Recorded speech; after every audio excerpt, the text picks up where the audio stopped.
ನಾವು ಇವಿಎಂನ ಬದಲಾಗಿ ballot paper ಬಳಸೋ ವಿಚಾರದ ಬಗ್ಗೆ ಮಾತನಾಡ್ತಾ ಇದ್ವಿ. ಅಶೋಕ್ ಗೌಡ್ರೆ, ನಟರಾಜ್ ಗೌಡರು ಕೆಲವೊಂದಿಷ್ಟು ಪ್ರಶ್ನೆಗಳನ್ನು ಎತ್ತಿದ್ರು. ಅಪನಂಬಿಕೆ ಇದ್ದಾಗ, ಜನಮಾನಸದಲ್ಲಿ ಅಪನಂಬಿಕೆ ಇದ್ದಾಗ ಆ ಅಪನಂಬಿಕೆಯನ್ನು ಸರಿಪಡಿಸುವಂತ ಕೆಲಸವನ್ನು ರಾಜ್ಯ ಸರ್ಕಾರ ಮಾಡಬೇಕಾಗುತ್ತೆ. ಅದರ ಅನ್ವಯ ಮಾಡ್ತಾ ಇದ್ದೀವಿ ಅಂತ. ನೋಡಿ ರಕ್ಷಿತ್, ಯಾವ್ದಾದ್ರು ಒಂದು ಸರ್ವೆ ಮಾಡಿಸಿದಾರ, ಅದರ ಒಂದು ಕಮಿಟಿ ಸೆಟಪ್ ಮಾಡಿ ಆ ಕಮಿಟಿ ರಿಪೋರ್ಟ್ ಕೊಟ್ಟಿದ್ಯಾ, ಎಷ್ಟು ಜನಕ್ಕೆ ನಂಬಿಕೆ ಇದೆ, ಎಷ್ಟು ಜನಕ್ಕೆ ನಂಬಿಕೆ ಇಲ್ಲ ಅಂತ. ಈಗ ಥರ್ಡ್ ಪಾರ್ಟಿ ಸರ್ವೆಗಳಾಗದಾಗ ಮ್ಯಾಕ್ಸಿಮಮ್ ಜನ ಹೇಳ್ತಿರ್ತಕ್ಕಂಥದ್ದು 97% ಜನ ಇರೋದು ನಮಗೆ ಇವಿಎಂ ಮೇಲೆ ವಿಶ್ವಾಸ ಇದೆ ಅಂತ ಹೇಳ್ತಾ ಇದಾರೆ ಥರ್ಡ್ ಪಾರ್ಟಿ ಸರ್ವೆದಾಗ. ಆಯ್ತು, ಸರ್ಕಾರದ ವತಿಯಿಂದಾನೇನೆ ಅಕಸ್ಮಾತ್ ಯಾವ್ದಾದ್ರು ಒಂದು ಸರ್ವೆ ಆಗಿದ್ರೆ, ಒಂದು ರಿಪೋರ್ಟ್ ಕೊಟ್ಟಿದ್ರೆ ಆವಾಗ ಒಂಥರ ವಿಚಾರ. ಆದ್ರೆ ಈ ಒಳಗಡೆ ಕಾಮಾಲೆ ಕಣ್ಣನಿಗೆ ಲೋಕವೆಲ್ಲ ಅಳದಿ ಅಂತ ಇರುತ್ತಲ್ಲ, ಆ ರೀತಿ ಅಂದ್ರೆ ಒತ್ತಾಯ ಏನಂತ ಹೇಳಿದ್ರೆ, ಕಾಂಗ್ರೆಸ್ಸಿಗರಿಗೆ ಅವ್ರು ರಿಗ್ಗಿಂಗ್ ಮಾಡಿದ್ರು, ಕೆಮಿಕಲ್ ರಿಗ್ಗಿಂಗ್. ಒಂದು ಪುಸ್ತಕ ಇದೆ ನನ್ನ ಹತ್ರ, ಈಗಲೇ ಇಲ್ಲ, ನನ್ನ ಲೈಬ್ರರಿನಲ್ಲಿ ಇದೆ.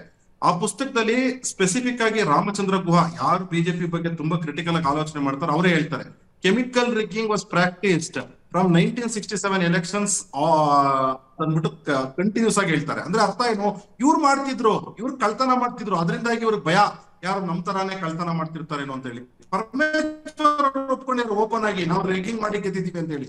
ಹಾಗೆ ಸಿಎಂ ಇಬ್ರಾಹಿಮು, ನಾವು ರಿಗ್ಗಿಂಗ್ ಮಾಡಿ ಇವ್ರನ್ನ ಸಿದ್ದರಾಮಯ್ಯವ್ರನ್ನ ಗೆಲ್ಸಿದೀವಿ ಅಂತ ಹೇಳಿದ್ದಾರೆ. ಅಂದ್ರೆ ಅರ್ಥ ಏನು ಅಂತ ಹೇಳಿದ್ರೆ, ಇವ್ರಿಗೆ ಒಂದು ಸ್ಟ್ಯಾಂಡರ್ಡ್ ಪ್ರೊಸೀಜರ್, ಇವ್ರು ಏನಾರ ಸೋಲಿನ ಹತಾಶೆಯಿಂದ ಈ ರೀತಿ ಮೆಜರ್ಸ್ ನ ತೆಗೆದುಕೊಂತಾರೆ. ಈಗ ಇಡೀ ಜಗತ್ತಲ್ಲಿ ಇವತ್ತೇನಾಗಿದೆ ಅಂತ ಹೇಳಿದ್ರೆ, ಭಾರತದ ಸಿಸ್ಟಮ್ಸ್ ನ ತುಂಬಾ ಜನ ಒಪ್ಕೊಂತಾರೆ. ನಟರಾಜ್ ಗೌಡ್ರು ಒಂದು ಪುಸ್ತಕ ತೋರಿಸ್ತಾ ಇದ್ದಾರೆ, ಗಮನಿಸಿತಾವು ದೇಶಗಳಲ್ಲಿ. ನಟರಾಜ್ ಗೌಡ್ರೆ, ಇದು ನೋಡಿ, ಇದು ಡೆಮಾಕ್ರಸಿ ಅಟ್ ರಿಸ್ಕ್ ಅಂತ ಬಿಜೆಪಿಯ ರಾಷ್ಟ್ರೀಯ ವಕ್ತಾರ GVL ರಾವ್ ಬರ್ದಿರ್ತಕ್ಕಂಥದ್ದು. ಇದರೊಳಗೆ ಹೌ ಟು ಹ್ಯಾಕ್ ಇವಿಎಂ ಅಂತ ಹೇಳಿ ಸುದೀರ್ಘವಾಗಿ ಬರೆದು ಇಡೀ ದೇಶದಲ್ಲಿ ಗೊಂದಲವನ್ನ ಮೂಡಿಸಿ ಈ ಬಿಜೆಪಿ ಸಪೋರ್ಟ್ ಇದೀವಿ, ಇವಿಎಂ ಸಪೋರ್ಟ್ ಇದೀವಿ. ಒಂದು ಪಾರದರ್ಶಕತೆ ಇರಬೇಕು. ಈಗ ಚುನಾವಣೆಯಲ್ಲಿ ಅಕ್ರಮ ಆಗ್ತವೋ ಸಕ್ರಮ ಆಗ್ತವೋ, ಕೆಲವು ಮರು ಎಣಿಕೆ ಹೋಗ್ತದೆ. ಮರು ಎಣಿಕೆ ಹೋದಾಗ ಯಾವ್ದಾದ್ರು ನೀವು ತಾಳೆ ಒಂದ್ ನಿಮಿಷ ನಟರಾಜ್ ಗೌಡ್ರೆ ಉತ್ತರ ಕೊಡ್ತಾರೆ. ಅಶೋಕ್ ಗೌಡ್ರೆ, ಮೊದಲು ಅಪನಂಬಿಕೆಯನ್ನ ರೈಸ್ ಮಾಡಿದ್ದೆ ನೀವು ಅಂತ, ನೀವು ಅಧಿಕಾರದಲ್ಲಿ ಇರ್ಲಿಲ್ಲ ಆಗ ರೈಸ್ ಮಾಡಿದವ್ರೆ ನೀವು.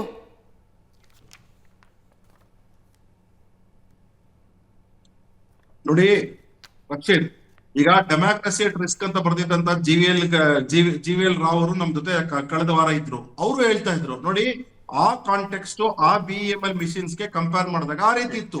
ಇವತ್ತು ತಂತ್ರಗಾರಿಕೆಗೆ ಎಷ್ಟು ಮುಂದುವರೆದಿದೆ ಭಾರತದಲ್ಲಿ ಅಂತ ಹೇಳಿದ್ರೆ, ಇವತ್ತು ನಾವೆಲ್ಲ ಒಪ್ಕೊಳ್ಬೇಕಾಗ್ತದೆ ಅಂತ ಹೇಳ್ಬಿಟ್ಟು ಕಳೆದ ವಾರ ಅವರೇ ಹೇಳ್ತಾ ಇದ್ರು. ಅಪನಂಬಿಕೆ ಸೃಷ್ಟಿ ಮಾಡಿ ದೇಶದ ಜನತೆಗೆ ನಿಮ್ಗೆ ಸೃಷ್ಟಿ ಮಾಡಿ, ಇವಾಗ ನಿಮ್ಗೆ ಬೇಕಾದಂಗೆ ನಿಮ್ಗೆ ಅನುಕೂಲ ತಕ್ಕಂತೆ ಅನುಕೂಲ ಸಿಂಧವಾಗಿ ಹೇಳಿ. ಆದ್ರೆ ಜನಸಾಮಾನ್ಯರಿಗೆ ಯಾವ ರೀತಿ ನಂಬಿಕೆ ಇದೆ ಯಾಕೆ ಚಿಂತೆ, ನಿಮ್ಗೆ ಏನಾದ್ರು ಪ್ರಾಬ್ಲಮ್ ಇದೆಯಾ, ಬಿಜೆಪಿ ಏನಾದ್ರು ಪ್ರಾಬ್ಲಮ್ ಇದೆಯಾ ಅಂತ. ನಿಮ್ಗೆ ಚುನಾವಣೆ ಗೆಲ್ಲಲ್ಲ ಭಯ ಇದೆಯಾ ನಿಮ್ಗೆ? ಚುನಾವಣೆ ಗೆಲ್ಲಲ್ಲ, ಪಾರದರ್ಶಕವಾಗಿರ್ತದೆ, ಜನ ನೋಡಿ ಮತವನ್ನ ಒತ್ತುತ್ತಾರೆ, ಅವ್ರ ಇಷ್ಟ ಬಂದು ಒತ್ತುತ್ತಾರೆ, ಅವ್ರ ಕಣ್ಣಲ್ಲಿ ನೋಡ್ತಾರೆ, ಅವ್ರ ವಿಶ್ವಾಸ ಇರುತ್ತೆ. ಅದಕ್ಕೆ ನಿಮ್ಗೆ ಭಯ ಮಾಡುತ್ತಂತವ್ರು. ಒಂದ್ ನಿಮಿಷ ನಟರಾಜ್ ಗೌಡ್ರೆ, ತಾವು ಆ ಪುಸ್ತಕವನ್ನ ತೋರಿಸಿದ್ರಿ. ಆ ಪುಸ್ತಕ ಪ್ರಕಟವಾಗಿದಂತ ಸಮಯ ಯಾವುದು? ಒಂದ್ ನಿಮಿಷ,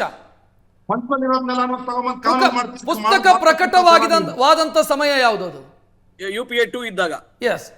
ಈಗ ಬದಲಾವಣೆಗಳಾಗಿದೆ, VVPAT ಬಂದಿದೆ ಆ ಜಾಗಕ್ಕೆ, ಟೆಕ್ನಾಲಜಿ ಅಪ್ಡೇಟ್ ಆಗಿದೆ. ಈಗ ರಕ್ಷಟ್ರೆ, ನೀವ್ ಹೇಳ್ತಾರ ನಿಜ ಇದೆ ನೋಡಿ. ಜನಸಾಮಾನ್ಯರು, ಹಳ್ಳಿ ಜನ VVPAT ನ 100% ಕಂಪೇರ್ ಮಾಡ್ಲಿಕ್ಕೆ ಸಾಧ್ಯ ಆಗೋದಿಲ್ಲ.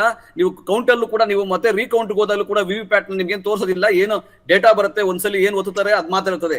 ಮರು ಮತದಾನದಲ್ಲಿ ಬ್ಯಾಲೆಟ್ ಪೇಪರ್ ಬಹಳ ಪರಮ ಪವಿತ್ರನಾ ನಟರಾಜ್ ಗೌಡ್ರೆ? ಬ್ಯಾಲೆಟ್ ಪೇಪರ್ ಅಲ್ಲಿ ಅಕ್ರಮನೇ ಆಗಲ್ಲ, ಬ್ಯಾಲೆಟ್ ಪೇಪರ್ ಬಹಳ ಪರಮ ಪವಿತ್ರ, ಅಲ್ಲಿ ಯಾವುದೇ ತಪ್ಪುಗಳಾಗಲ್ಲ ಅಂತನಾ? ಪ್ರಪಂಚದ ಅತ್ಯಂತ ದೊಡ್ಡ ಡೆಮಾಕ್ರಸಿಗಳು ಅಮೆರಿಕ, ಫ್ರಾನ್ಸ್, ಜರ್ಮನಿ, ಜಪಾನ್ ಎಲ್ಲರೂ ಕೂಡ ಬ್ಯಾಲೆಟ್ ಪೇಪರ್, ಯಾಕಂದ್ರೆ ಜನಗಳಿಗೆ ವಿಶ್ವಾಸ ಇದೆ ಅಂತ. ಜನಗಳ ವಿಶ್ವಾಸಕ್ಕೆ, ಪಾರದರ್ಶಕತೆಗೆ ಅಲ್ಲಿನ ಮತದಾರರ ಸಂಖ್ಯೆ ಎಷ್ಟು, ಇಲ್ಲಿನ ಮತದಾರರ ಸಂಖ್ಯೆ ಎಷ್ಟು? ಹಾಗಾಗಿ ನೋಡಿ, ನೀವು ಆಪಲ್ ಟು ಆಪಲ್ ಕಂಪ್ಯಾರಿಸನ್ ಮಾಡಬೇಕು. ನೀವು ಆರೆಂಜ್ ಅನ್ನ ಆಪಲ್ ಜೊತೆಗೆ ಯಾಕೆ ಕಂಪೇರ್ ಮಾಡ್ತೀರಿ? ಭಾರತದ ಜನಸಂಖ್ಯೆ ಎಷ್ಟು ನಟರಾಜ್ ಗೌಡ್ರೆ? ಜನಸಂಖ್ಯೆ ಜಾಸ್ತಿ ಇದೆ ಅಂತ ಹೇಳ್ಬಿಟ್ಟು ಯಾಕಂದ್ರೆ ನಂಬಿಕೆ ಚುನಾವಣೆ ಮಾಡಬೇಕು ಅಂತ ಏನಿಲ್ಲ. ಜನಸಂಖ್ಯೆ ಜಾಸ್ತಿ ಇದ್ರೆ ಅಧಿಕಾರಿಗಳು ಜಾಸ್ತಿ ಇರ್ತಾರೆ. ಚುನಾವಣಾ ಸಮೇತ 4 ತಿಂಗಳು ತಗೊಂತಾರೆ. ಕರೆಕ್ಟ್. ಈಗ ನಟರಾಜ್ ಗೌಡ್ರೆ ಒಂದು ಕ್ಲಿಯರ್ ಮಾಡಿ, ಆಯ್ತಪ್ಪ, ಇವಿಎಂ ನ ಮೇಲೆ ನಂಬಿಕೆ ಇಲ್ಲ, ಇವಿಎಂ ವ್ಯವಸ್ಥೆ ಸರಿ ಇಲ್ಲ ಅಂತ ಭಾವಿಸಿ ನೀವು ಬ್ಯಾಲೆಟ್ ಪೇಪರ್ ಅನ್ನು ವಾಪಸ್ ತರ್ತಾ ಇದ್ದೀರಿ. ಅಲ್ಲಿ ಅಕ್ರಮ ಆಗಲ್ಲ ಅಂತ ಏನ್ ಗ್ಯಾರಂಟಿ? ನೋಡಿ, ಈಗ ಅಲ್ಲಿ ಅಕ್ರಮ ಆಗ್ಲಿಕ್ಕೆ ಸಾಧ್ಯ ಇಲ್ಲ. ಯಾಕಂದ್ರೆ ಇದು ಹೆಂಗಾಗತ್ತೆ ನಟರಾಜ್ ಗೌಡ್ರೆ? ಕೇಳಿ ನೋಡಿ, ಅದರೊಳಗೆ ಹೆಂಗೆ ಯಾಕೆ ಮಾಡ್ತಾರ? ಇವಿಎಂ ಇವಿಎಂ ನ ತಾಂತ್ರಿಕ ದೋಷ ಇರುತ್ತೆ, ಬ್ಯಾಟ್ರಿ ಆಫ್ ಆಗುತ್ತೆ, ಸಾಫ್ಟ್ವೇರ್ ಕೊಡುತ್ತೆ, ಚಿಪ್ ನ ಬದಲಾಯಿಸಬೇಕು ಅಂತ ಏನೇನೋ ಊಹಾಪೋಹ ಇದೆ. ಆದ್ರೆ ಬ್ಯಾಲೆಟ್ ಪೇಪರ್ ಅಲ್ಲಿ ಪೇಪರ್ ನ ಹ್ಯಾಕ್ ಮಾಡಕ್ ಸಾಧ್ಯನಾ? ಇಲ್ಲ ಯಾರು ಕಿತ್ಕೊಂಡು ಹೋಗ್ಬಿಡ್ತಾರ, ಹರ್ಕೊಂಡು ಹೋಗ್ಬಿಡ್ತಾರ? ಸೆಕ್ಯೂರಿಟಿ ಇರ್ತದೆ. ಇವಿಎಂ ಅನ್ನು ಹೆಂಗ್ ಹ್ಯಾಕ್ ಮಾಡೋದಕ್ಕೆ ಸಾಧ್ಯ? ನೋಡಿ, ಈಗ ಇವಿಎಂ ಅನ್ನು ಹೆಂಗ್ ಹ್ಯಾಕ್ ಮಾಡೋದು? ಕೇಳಿ ಏನ್ ಇಂಟರ್ನೆಟ್ ಕನೆಕ್ಷನ್ ಇದೆಯಾ ಇವಿಎಂ ಗೆ ಹ್ಯಾಕ್ ಮಾಡೋದಕ್ಕೆ? ನೋಡಿ, ಅದರೊಳಗೆ ಏನಂದ್ರೆ ಲೋಪದೋಷಗಳನ್ನು ತೋರಿಸ್ತೀವಿ. ಯಾಕಂದ್ರೆ ಅದರೊಳಗೆ ಟೆಕ್ನಿಕಲಿ ಉಮೇಶ್ ಅವರೇ ನೋಡಿ, ದೋಷ ತಾಂತ್ರಿಕ ದೋಷಗಳನ್ನ ಇವಿಎಂ ಬಗ್ಗೆ ತೋರಿಸಿದೆ. 1972ರಿಂದ ಇದು ಪ್ರಾಯೋಗಿಕವಾಗಿದೆ. ಅನೇಕ ರಾಜ್ಯಗಳಾಗಿದೆ, ಉಪಚುನಾವಣೆಗಳಾಗಿದೆ, ಮತ್ತೆ ಲೋಕಸಭಾ ಚುನಾವಣೆಗಳಾಗಿದೆ. ನೋಡಿ, ಇವ್ರು ಹೇಳ್ತಾರೆ ನಟರಾಜ್ ಗೌಡರು ಅಲ್ಲಿ ಮೋಸ ಆಗೋಗ್ಬಿಡ್ತದೆ, ಓಟ್ ಹಾಕಿರೋದೇ ಗೊತ್ತಾಗಲ್ಲ ಅಂತ. ನೋಡಿ, ಟೋಟಲೈಸರ್ ಅಂತ ಹೇಳಿ ಒಂದು 2008ರಲ್ಲಿ ಕಂಡುಹಿಡಿತಾರೆ. ಟೋಟಲೈಸರ್ ಅಂದ್ರೆ ಏನು? ಯಾವ ಮತ ಹಾಕಿದ್ದಾರೆ, ಯಾವ ಮತಗಟ್ಟಲ್ಲಿ ಎಷ್ಟು ಮತಗಳು ಬಂದಿದೆ ಅಂತ ಹೇಳಿ ಅದನ್ನು ಸಹ ನೋಡೋಕೆ ಅವಕಾಶ ಇದೆ. ಅದಾದ್ಮೇಲೆ 2010ರಲ್ಲಿ ನೀವು ಹೇಳ್ದಂಗೆ ವಿ ವಿ ಪ್ಯಾಡ್ ಅಂತ ಬಂತು. ಯಾವ ಮತ ಹಾಕಿದ್ದೀನಿ, ನಾನು ಯಾವ ಪಕ್ಷಕ್ಕೆ ಹಾಕಿದ್ದೀನಿ ನೋಡೋದಕ್ಕೆ ಅವಕಾಶ ಇದೆ. ಈಗ ಪೇಪರ್ ತಗೋಬೋದಲ್ಲೇ, ಇವ್ರಿಗೇನು ಅನುಮಾನ. ನೆಕ್ಸ್ಟ್ ಕೌಂಟಿಂಗ್ ಸಂದರ್ಭದಲ್ಲಿ ಮ್ಯಾಚ್ ಮಾಡಬಹುದು, ಈಗ ಮ್ಯಾಚಿಂಗ್ ಮಾಡಬಹುದು, ಯಾವ್ಯಾವ ಬೂತ್ಗಳಲ್ಲಿ ಎಷ್ಟೆಷ್ಟು ವೋಟ್ ಬಂದಿದೆ ಅಂತ ಹೇಳ್ಬೋದು. ಇದನ್ನ expert committee, supreme court expert committee 2019ರಲ್ಲಿ ಒಂದು ಕಮಿಟಿ ಮಾಡಿ ಅದ್ರಲ್ಲಿ ಹೌದು ಇದು ಎಸ್ ಇದು ವ್ಯಾಲಿಡ್ ಅಂತ ಹೇಳಿ ಮಾಡ್ತಾರೆ. ಅವ್ರು ಹೇಳ್ತಾ ಇದ್ದಾರೆ ಬೇರೆ ಬೇರೆ ದೇಶ ಕೆಲವು ಅನೇಕ most of the countries have rejected this ಅಂತ ಹೇಳಿ. ಅಲ್ಲೆಲ್ಲ ಸಣ್ಣ ರಾಷ್ಟ್ರಗಳವು, ಪ್ರಜಾಪ್ರಭುತ್ವ ರಾಷ್ಟ್ರ ನಮ್ದು ತುಂಬಾ ಅತಿ ದೊಡ್ಡ ರಾಷ್ಟ್ರ. ಇಲ್ಲಿ ಚುನಾವಣೆ ಮಾಡೋದೇ ದೊಡ್ಡ ಸಾಹಸ. ಇವತ್ತು ನೋಡ್ತಾ ಇದ್ದೀರಾ ನೀವು, ನಾವು ಈಗ ಎರಡು ಅವಧಿಯಲ್ಲಿ ಚುನಾವಣೆ ಮಾಡಿ ರಿಸಲ್ಟ್ ತಗೊಳ್ಳುವಂಥದ್ದೇ ಕಷ್ಟ ಆಯ್ತಾ ಇದೆ.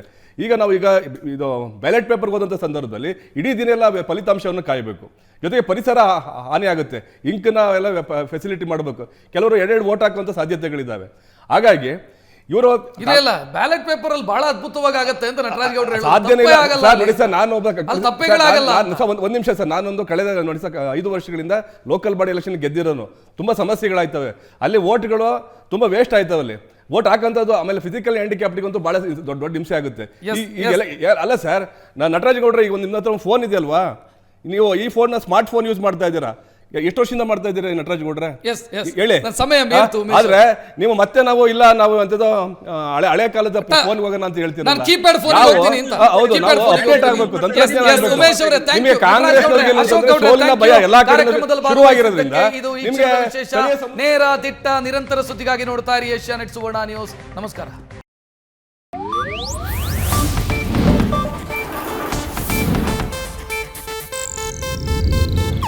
ಇದು ಏಷ್ಯಾನೆಟ್ ನ್ಯೂಸ್ ನೆಟ್ವರ್ಕ್ ಪ್ರಸ್ತುತಿ.